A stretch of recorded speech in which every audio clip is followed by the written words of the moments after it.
जय श्री कृष्ण मित्रों। अमे जमवा बेसीए त्यारे व्लॉग बनावीए छीए तो अमे गाजरनुं અથાણું बतावीए छीए। तो घणा बधानी कमेंटो आवे छे के तमे एनी रेसिपी बतावो एम। तो आज तमने रेसिपी बतावी दो। तो आपणे आ છીણેલું गाजर लीधुं छे। गाजर आपणे जे प्रमाणे बनावવું એ प्रमाणे गाजर लई लेवानुं। तो मैं 1.5 गाजर लीधुं छे, नाना मोटा बे। પછી લસણ લીધું છે વાટે, લસણની પેસ્ટ, સૂકું લસણ હોય તો વધારે સરસ લાગે, પણ હતું નહીં એટલે લીલું લસણની પેસ્ટ બનાવી છે।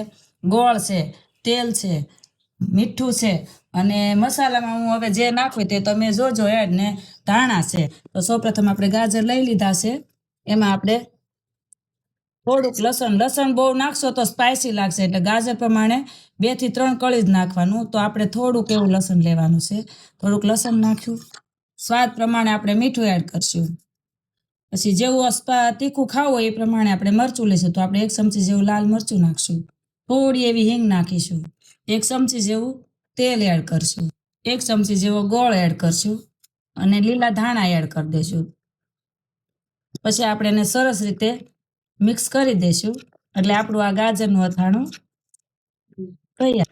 તો આપણે એક સરખું હલાવી લેવાનું મિત્રો, એક રસ થઈ જાય, ગોળ બધો ઓગળી જાય, અંદર મિક્સ થઈ જાય, એ રીતના આપણે હલાવી લઈએ। નો ગોળ એડ થાય તો આપણે હાથથી પણ મસળી શકીએ। તો આપણે હાથથી ગોળ મસળી લેવાનો, એટલે આપણું અથાણું સરસ એકદમ એક રસ થઈ જાય। તો આપણે આ ગાજરનું અથાણું તૈયાર થઈ ગયું છે મિત્રો। તમે પણ ઘરે બનાવજો અને તમે યુઝ કરો, ખાઓ, પછી મને કમેન્ટ કરજો કે આપણી આ રેસીપી કેવી લાગી। તો મારો વિડીયો ગમ્યો હોય તો શેર કરજો, લાઈક કરજો અને સબસ્ક્રાઈબ કરજો।